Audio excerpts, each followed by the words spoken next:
Yokoso! Welcome to San Luis Obispo Buddhist Church YouTube channel. If you please put your palms together for a meditation reading. Tea is the ultimate mental and medical remedy and has the ability to make one's life more full and complete. Myo-an Eishi, founder of Rinzan Zen, 1141 to 1215. If you would please join me in Gasho. Namo Amida Butsu, Namo Amida Butsu, Namo Amida Butsu, Namo Amida Butsu, Namo Amida Butsu, Namo Amida Butsu. I am a tea drinker. I drink a cup or two of black tea with cream. And sometimes I will drink a cup of coffee, but mainly it's tea.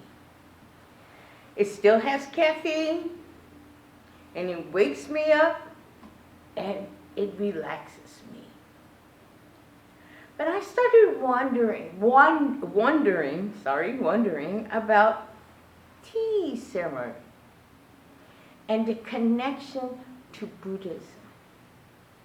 Well, a very brief history, and I'll try to make it through without making you fall asleep. It started with Kukai.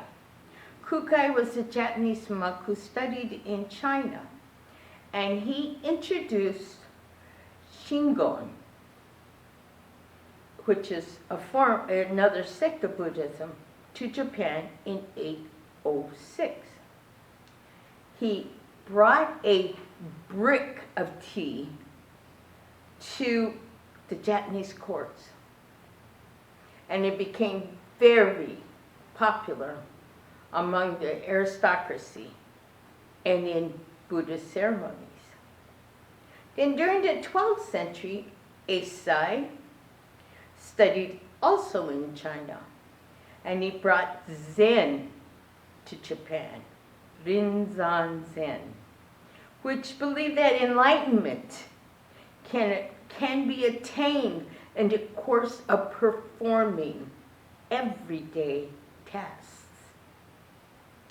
And he brought seeds for growing tea and a method for making matcha, which is a powdery tea, and when mixed properly, a frothy, thick green tea.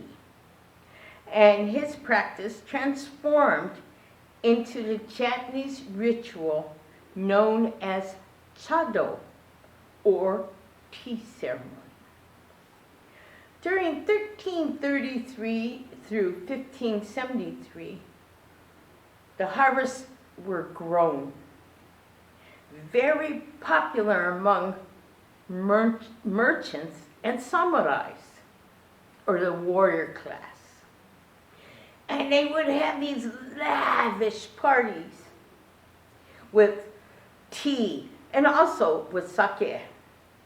Well, with the turning of this tea drinking in the monasteries, it turned into a very ruckus party with gambling. They put on these impromptu plays, did poetry readings, and they had contests of some sorts. And in 1457, the warring state, tea ceremony became a more prescribed ritual.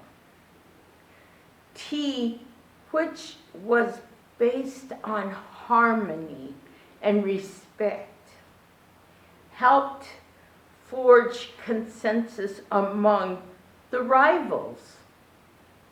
Can you imagine a cup of tea? Well, it was according to a scholar by the name of Herbert Pleskow, without tea, the destruction of the warring state might have been much worse. And this is tea, a simple cup of tea. Well, refinement of tea ritual was taken over by 3 tea masters.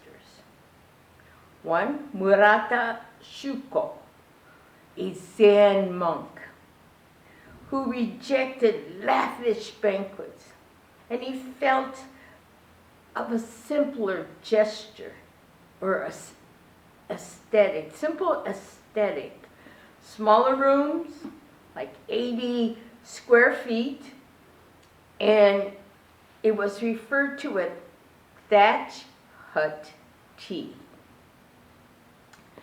Then there was Takeno Joe, who was another Buddhist monk, who furthered the simplicity of tea ceremony. Excuse me.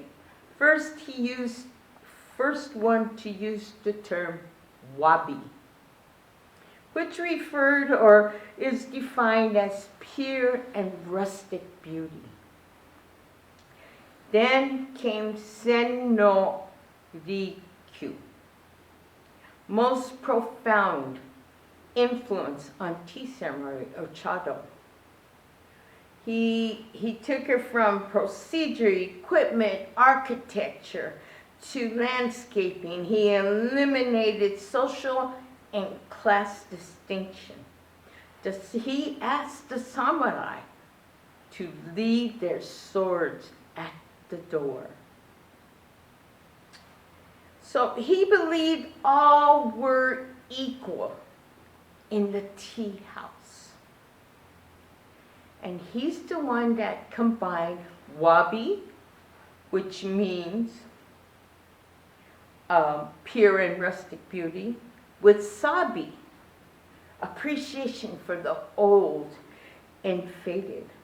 Thus, he termed wabi-sabi, acceptance of transience and imperfection.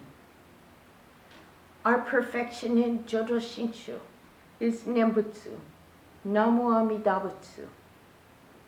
No matter how we pronounce it, it's perfection. And it still, to this day, still gives us guidance, direction. And it is in our Nembutsu that we give thanks and show our gratitude and share our appreciation for opening our eyes and ears to the Buddha Dharma. So if you would please join me by putting your palms together in Gasho.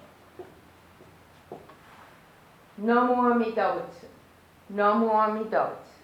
Namo Amida Butsu. Namo Amida Butsu. Namo Amida Butsu. Namo Amida Butsu. And thank you for listening today.